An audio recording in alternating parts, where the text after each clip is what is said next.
السلام علیکم طالب علم۔ آج ہمارے کنٹینٹ کا جو موضوع ہے وہ رتن ناتھ سرشار ایک نثر نگار کی حیثیت سے اردو ادب میں ان کا کیا رول ہے، اردو نثر کے فروغ میں انہوں نے کس قدر خدمات انجام دی اور اردو نثر کے اردو ناول کے دامن کو وسعت دینے میں ان کی جو کوششیں ہیں اس کے مطابق اس سے متعلق آج ہم گفتگو کریں گے۔ اردو ناول کے فروغ میں رتن ناتھ سرشار کا یہ کارنامہ قابل فراموش ہے کہ ان کی تخلیقات فسانہ اعجاز، جامِ سرشار اور سیر کوثر نے ایسی شہرت پائی اور انہیں ایسا قبول عام حاصل ہوا کہ مولانا عبدالحلیم شرر، سجاد حسین اور مرزا محمد ہادی رسوا جیسے اہل قلم کا ناول نگاروں کی طرف متوجہ ہوئے اور اردو میں اس نثری صنف کی بنیاد محکم ہو گئی۔ تو اس میں رتن ناتھ سرشار کی 3 مشہور اور معروف کتابوں کا نام ہم نے ابھی بیان کیا، جس کی وجہ سے انہوں نے اردو ادب میں شہرت پائی۔ اس میں ایک فسانہ اعجاز ہے جو کافی مقبول، مشہور و معروف ہے، جامِ سرشار اور سحر کوثر۔ سرشار ایک تعلیم یافتہ کشمیری پنڈت تھے اور فارسی کے علاوہ انگریزی زبان و ادب سے بھی واقف تھے۔ مدرسی سے عملی زندگی کا آغاز کیا اور ترجمے کی مشق بھی بہم پہنچائی تھی۔ تصنیفی زندگی کا آغاز اودھ اخبار کی ادارت سے کیا۔ تو وہ کشمیری پنڈت تھے، کشمیر کے رہنے والے تھے۔ اردو، فارسی کے علاوہ انگریزی زبان پر ان کو دسترت حاصل تھی۔ انہوں نے اپنی عملی زندگی کا آغاز پڑھانے سے کیا اور تصنیفی زندگی کا آغاز اودھ اخبار کی ادارت سے کیا۔ فسانہ اعجاز اسی اخبار میں قصد وار شائع ہوا۔ تو ہمیں یہ پتہ ہونا چاہیے کہ فسانہ اعجاز کس اخبار میں شائع ہوا، تو وہ اخبار کا نام ہے اودھ اخبار۔ اس طریقے کے سوالات ایگزام میں پوچھ لیے جاتے ہیں۔ یہ اتنا پسند کیا گیا کہ شائقین کو اگلی قصد کا انتظار رہتا تھا۔ اس سے حوصلہ بڑھا اور انہوں نے بہت سے ناول تخلیق کیے۔ ان میں جامِ سرشار، سحر کوثر، پی کہاں، کڑم دھڑم، طوفان بے تمیزی، چنچل نار، کامنی نے بہت شہرت پائی۔ تو یہ ان کے مشہور اور معروف ناول ہیں جو ہمیں یاد ہونا چاہیے۔ فسانہ اعجاز اس لحاظ سے اہم ہے کہ یہ سب سے زیادہ مقبول ہوا۔ جامِ سرشار کی خصوصیات یہ ہے کہ فنی نقطہ نظر سے اس کو نظر انداز نہیں کیا جا سکتا۔ تو یہ فنی نقطہ نظر سے اردو ادب میں کافی مشہور و معروف ہوا۔ یہاں ان دونوں ناولوں سے متعلق رتن ناتھ سرشار کی نثر نگاری کو ہم پڑھیں گے فسانہ اعجاز اور جامِ سرشار کے نقطہ نظر سے۔ جیسا ہم نے پہلے ہی بتایا آپ کو کہ فسانہ اعجاز اودھ اخبار میں شائع ہوا۔ ہر قصد میں دلچسپی کا ایسا سامان مہیا تھا کہ قارئین اسے بہت شوق سے پڑھتے ہیں اور اسی وقت سے اگلی قصد کا انتظار شروع ہو جاتا۔ سرشار ایک لا ابالی انسان واقع ہوئے تھے، ہر وقت عالم سرور میں رہتے تھے۔ اکثر ایسا ہوتا کہ اخبار چھپنے کا وقت سر پر آ پہنچا ہے اور فسانہ اعجاز کی اگلی قصد کا انتظار ہے۔ آخرکار سرشار کو تلاش کر کے زبردستی دفتر میں لایا جاتا۔ یہ اسی عالم سرور میں ایک قصد قلم برداشت تعلیق ڈالتے ہیں، بلکہ اکثر تو کاتب کو براہ راست املا کرا دیتے ہیں۔ سرشار ایسی بے پناہ تخلیقی صلاحیت کے مالک تھے کہ انہوں نے ہاتھ روک کے لکھا ہوتا یا نظر ثانی کی زحمت گوارا کی ہوتی تو وہ اردو ناول میں آج ان کا جو مرتبہ ہے اس سے کہیں زیادہ بلند ہوتا۔ تو اگر وہ اپنے قلم کو روک کر رکھتے، نظر ثانی کی زحمت کو گوارا وہ کرتے، تو آج اردو ناول نگاری کے میدان میں ان کی جو حیثیت ہے وہ اس سے کہیں زیادہ ہوتی، وہ اس سے کہیں زیادہ مشہور و معروف ہوتے ہیں۔ وہ ایک فطری اور پیدائشی فنکار تھے، زبان پر انہیں حاکمانہ قدرت حاصل تھی۔ علاوہ ازیں ناول کی روایت سے وہ بخوبی واقف تھے۔ رچرڈسن، فیلڈنگ، اسکاٹ، ڈکسن، جیسے ناولوں کے مصنف تھے۔ ان کے ناولوں میں اردو ادب کی روایت سے وہ بخوبی واقف تھے۔ رچرڈسن، فیلڈنگ، اسکاٹ، ڈکسن، جیسے ناولوں کے مصنف تھے۔ ڈکنس کی تخلیقات کے علاوہ الف لیلا، انوار سہیلی، داستان امیر حمزہ، گل بقاولی، نعت النعس، رامائن، مہابھارت، قصہ نل و دمن ایک عرصے تک ان کے زیر مطالعہ رہے۔ نتیجہ یہ ہے کہ ناول نگاری کا فن ان کے خون میں رچ بس گیا تھا۔ فسانہ ایجاد کے لیے سرشار نے ایسا موضوع انتخاب کیا جس میں سیر سپاٹے، ہنسی دل لگی، کردار نگاری،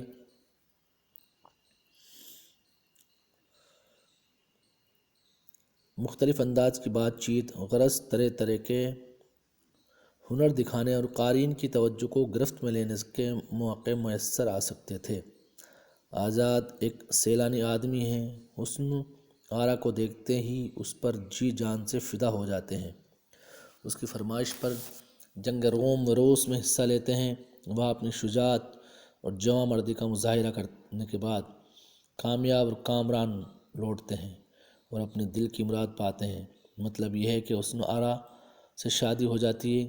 یہ چھوٹا سا قصہ ہے جسے طول دے کر اتنی صفحات پر پھیلا دیا گیا ہے، لیکن واقعات اور طرز تحریر دونوں میں ایسی دلکشی پائی جاتی ہے کہ طاولت ناگوار نہیں گزرتی۔ تو اس میں ایک مختصر قصے کا بیان کیا گیا ہے، لیکن اس کو اس طریقے سے طول دیا گیا ہے کہ وہ کافی بڑا اور لمبا چوڑا ہو جاتا ہے، پھر بھی قاری کو وہ گرا نہیں گزرتا، اور قاری کو اس میں دلچسپی طوالت ہونے کے باوجود بھی ان کی تحریروں میں، طرز تحریروں میں قارئین کو دلکشی اور دلچسپی پائی جاتی ہے۔ تو اس میں حسن آرا ایک بنیادی کردار ہے جو اس قصے کی ہیروئن ہے، جس کی فرمائش پر وہ جنگ روم روس میں چلے جاتے ہیں اور وہاں سے بھی وہ کامیاب ہو کر آتے ہیں اور اپنی شجاعت اور جواں مردی کا مظاہرہ پیش کرتے ہیں۔ تو اس طریقے سے یہ فسانہ ایجاد کا ایک مختصر کو لے کر مختصر گفتگو تھی۔ اس کے بعد جو ان کا مشہور معروف ناول زام سرشار کو فنی نقطہ نظر سے ایک مکمل ناول کہا جا سکتا ہے۔ یہ بھی اودھ اخبار میں قصدوار شائع ہوا، لیکن بعد کو مصنف نے پنڈت مادھو پرساد ڈپٹی کلکٹر کے تعاون سے اس پر نظر ثانی کی، جو واقعات غیر ضروری معلوم ہوئے انہیں خارج کر دیا۔ اس طرح پلاٹ مربوط ہو گیا۔ ناول کے مختلف حصول میں تناسب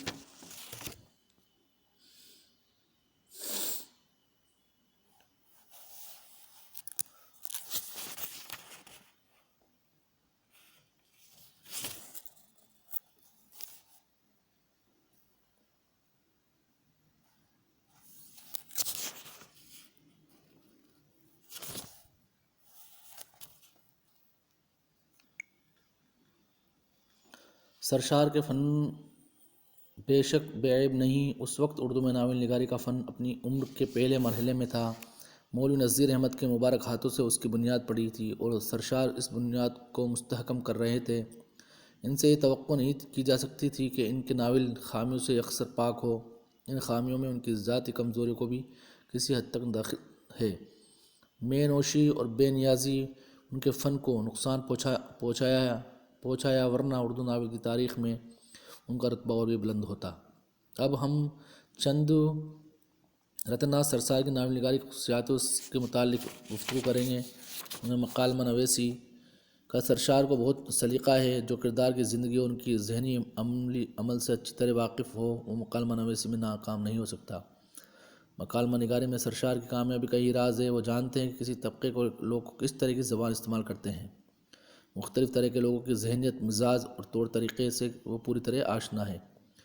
تو وہ اس بات سے واقف تھے کہ کون سے طبقے کی کون سی زبان ہے، اس زبان کو کس طریقے سے استعمال کرنا ہے، جو انہوں نے اپنے ناول کے اندر کی۔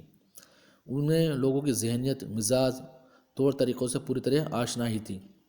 اسی وجہ سے وہ انہیں اپنے ناول میں اچھی طریقے سے ان کی منظر کشی کر سکیں۔ ہر سطح کے لوگوں اور ان کے طرز تکلم سے وہ واقف رکھتے ہیں اور مکالمہ نگاری کا حق ادا کر دیتے ہیں۔ سرشار کو مکالموں کا بادشاہ کہا گیا ہے۔ درست ہی کہا گیا ہے کہ ان کے ناولوں میں بیگموں کی آپسی چھیڑ چھاڑ، مامدائیوں کی ہنسی ٹھٹول، ساکنوں کی گالی گلوچ، مولویوں کے لیکچر سب اپنے اپنے موقع اور محل پر پیش قیمت نگینوں کی طرح جڑے ہوئے ہیں۔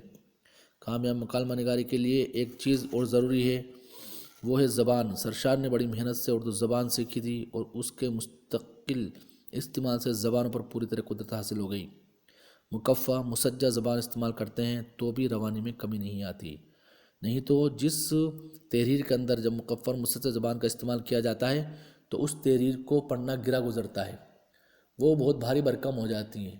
پھر بھی انہوں نے اپنی زبان میں مکفّہ اور مسجع مطلب مکفّہ اور مسجع مطلب ردیف اور قافیہ کا استعمال کیا انہوں نے اپنے کلام میں، پھر بھی ان کے کلام میں روانی پائی جاتی ہے۔ تو یہ انہی سب خصوصیات کی بنا پر انہیں اردو مکالمہ نگاری کا بادشاہ کہا گیا۔ ظرافت نے سرشار کے ناول کو مقبول بنانے میں سب سے اہم رول ادا کیا۔ لکھتے وقت جو پہلا مقصد ان کے سامنے رہتا تھا وہ ہنسنا ہنسانا تھا۔ سنجیدہ موضوعات انہیں اپنی طرف متوجہ کرنے میں ناکام رہے، تو انہوں نے جس طرح کے موضوعات کو اپنے ناولوں میں پیش کیا اس میں ہنسنا اور ہنسانا تھا۔ ظرافت کا مطلب ہنسی مذاق اس کے اندر تھا۔ سنجیدہ جو عنوان تھے، جو موضوعات تھے، ان کی طرف وہ کم توجہ کی، وہ ظرافت کے ذریعے زندگی کی سنجیدگی اور تلخی کو کم کر کے اسے خوشگوار بنانا چاہتے ہیں۔ کردار نگاری ہو یا کسی واقعے کی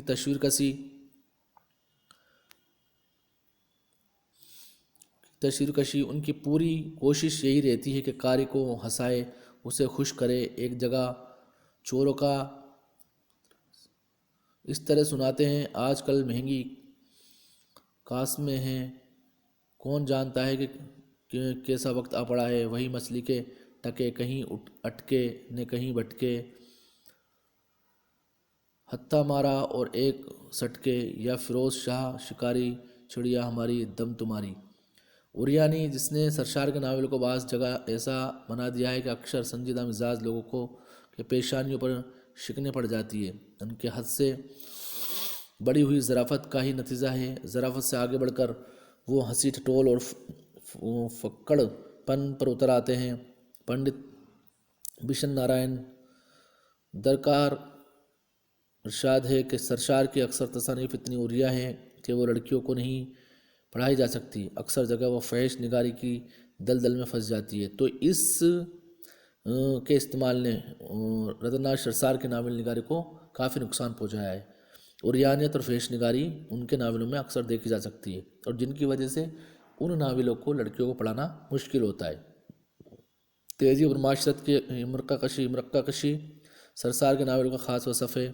ان کے اجداد کا وطن تو کشمیر تھا، لیکن ان کی ولادت لکھنؤ میں ہوئی، یہیں پلے بڑھے، یہاں کی تہذیب اور یہاں کے رہن سہن کو بچپن سے دیکھا۔ انہوں نے اپنی تحریروں میں جا بجا لکھنؤ کی زندگی کی اصلی اور سچی تصویر پیش کی ہے۔ تو ان کے جو ناولوں میں ہمیں لکھنؤ کی تہذیب اور معاشرت، تہذیب اور تمدن کی منظرکشی دیکھنے کو ملتی ہے۔ اسی کے ساتھ ساتھ ہم ان کے ناولوں میں جو ایک چیز اور پائی جاتی ہے وہ ان کی لطف اندوزی ہے۔ لطف اندوزی کی بنیاد مقصد خیال کرتے تھے۔ ان سے پہلے مولوی نذیر احمد نے کئی ناول لکھے اور اردو میں اس صنف کی بنیاد ڈالی تھی۔ دونوں تقریباً ہم عصر ہیں، مگر دونوں فنکاروں کا نقطہ نظر جدا گانا ہے۔ مولوی صاحب کی تمام تخلیقات کے پس سے پشت اصلاح کا جذبہ کار فرما ہے۔ سرشار کی کوشش یہ ہوتی ہے کہ ہر واقعے کو اس انداز سے لکھے اور ہر کردار کو اس طرح پیش کرے کہ پڑھنے والا خوش ہو جائے۔ ان کے ناولوں کو پڑھنے سے پہلے یہ بات اچھی طرح ذہن نشی کر لینی چاہیے کہ کس طرح کی اصلاح، نصیحت، اخلاقی تعلیم ان کے پیش نظر نہیں۔ وہ ناول کو حظ اندوزی کا وسیلہ اور وقت گزاری کا ذریعہ خیال کرتے ہیں اور کچھ نہیں۔ پلاٹ کے اعتبار سے سرشار کا فن کمزور نظر آتا ہے۔ پلاٹ کی تیاری و تنظیم کے طرف ان کی توجہ کم ہے۔ جامع سرشار و کامنی کے علاوہ باقی ناولوں کے پلاٹ ڈھیلے ڈھالے ہیں، تو ان کے ناولوں میں جو پلاٹ پایا جاتا ہے وہ مضبوط اور مربوط نہیں بلکہ ڈھیلا ڈھالا ہے۔ یہی نہیں کہ اسے سامنے رکھ کر غور کرتے پھر آگے قدم بڑھاتے۔ ان کی ساری تحریریں قلم برداشتہ ہوتی تھی اور بالعموم نظر ثانی سے محروم رہتی تھی۔ طاولت بھی پلاٹ کو نقصان پہنچاتی تھی اور داستان کا سا انداز پیدا ہو جاتا تھا۔ تو انہوں نے یہ ہم دیکھتے ہیں کہ انہوں نے اپنے ناولوں میں طاولت سے کام لیا ہے، اور طاولت داستان کی ایک اہم خصوصیت ہے جس میں کسی بات کو وہ کافی طول دیا جاتا ہے، کافی بڑا چڑھا کر کافی لمبی کر کے کہا جاتا ہے۔ تو اس طریقے سے انہوں نے اپنے ناولوں میں طاولت کا جو استعمال کیا اس سے کہیں نہ کہیں ناول کے اندر داستان کا سا انداز ہمیں دیکھنے کو ملتا ہے، جس نے ان کے ناول نگاری کو نقصان پہنچایا ہے۔ تو پلاٹ مربوط نہیں ہے، مضبوط نہیں ہے، ڈھیلا ڈالا ہے۔ اسی کے علاوہ طوالت نظر آتی ہے۔ کردار نگاری کا سرشار کو بڑا سلیقہ ہے۔ انہوں نے کھوجی، آزاد، حسن آرا، اللہ رکھی، کمرن، ظہورن جیسے زندہ جاوید کردار اردو ناول کو عطا کیے۔ بقول علی عباس حسینی، وہ ہر طبقے، ہر قوم، ہر ملت و مذہب اور ہر پیشے کے آدمی سے واقف دکھائی دیتے ہیں۔ تو کردار نگاری پر ان کو قدرت حاصل تھی۔ انہوں نے جس طریقے کے کردار کا استعمال اپنے ناولوں میں کیا، اس سے یہ پتہ چلتا ہے کہ انہیں ہر طبقے، سماج کے ہر طبقے پر اس سے وہ واقفیت رکھتے تھے۔ ان میں مسجد کے ملا بھی ہیں، نظومی بھی ہیں، پنڈت بھی ہیں، حکیم بھی ہے، ڈاکٹر بھی ہے، بے وقوف بننے والے نواب اور ان کو لوٹنے والے مصائب بھی، پتنگ باز، گنڈے، بدماش، نیک بد، حلوائی، سیٹ، ہر طرح کے لوگ کو انہوں نے اپنے ناول میں جگہ دی ہے۔ عورتوں کو دیکھیے تو وہ گھر کی چار دیواری میں قید رہنے والی عورتوں کو بھی خوب پہچانتے ہیں، اور گھر سے باہر رنڈیوں، کسبیوں، بھٹیارنوں وغیرہ کو بھی انہوں نے اپنے ناول میں پیش کیا۔ تو ان سبھی سے یہ پتہ چلتا ہے، کردار نگاری کو جب ہم پڑھتے ہیں تو ہم دیکھتے ہیں کہ کردار نگاری پر انہیں قدرت حاصل ہے۔ انہیں سماج کے ہر طبقے اور ہر قسم کے لوگ سے وہ واقفیت رکھتے ہیں، ان کے قریبی ہیں، ان کا صحیح طریقے سے ان کے احساسات کی انہوں نے اپنے افسانوں میں بہت ہی خوبصورت طریقے سے منظر کشی کی ہے۔ اس طریقے سے ہم دیکھتے ہیں کہ اردو ادب کی دنیا میں سرشار فسانہ آزاد کو لے کر کافی مشہور و معروف ہوئے، اور اسی کے ساتھ ساتھ ہم نے ان کی ناول نگاری کی چند خصوصیات کے اس سے متعلق گفتگو کی، جس میں لطف اندوزی ہے، پلاٹ کا مربوط نہیں ہونا، کردار نگاری پر قدرت حاصل ہونا، مکالمہ نویسی، ظرافت، اپنے ناولوں کے اندر وہ ہنسی مذاق کا استعمال کرتے ہیں، ظرافت کا استعمال کرتے ہیں، اور عریانیت ان کے ناولوں میں جا بجا دیکھنے کو مل جاتی ہے۔ اور انہوں نے اپنی ناول میں جو منظر کشی کی ہے وہ لکھنؤ کی تہذیب اور معاشرت کی لکھنؤ کشی کی ہے۔ لکھنؤ اور اس کی تہذیب اور معاشرت کی مرقع کشی سرشار کو اردو ناول نگاروں میں ممتاز کرتی ہے۔ تو اس طریقے سے یہ چند خدمات ہم نے رتنا سرشار کو لے کر پڑھی، جس نے اردو نثر کے دامن کو وسعت دی اور انہیں اردو ادب کی دنیا میں مشہور و معروف بنا دیا۔ شکریہ۔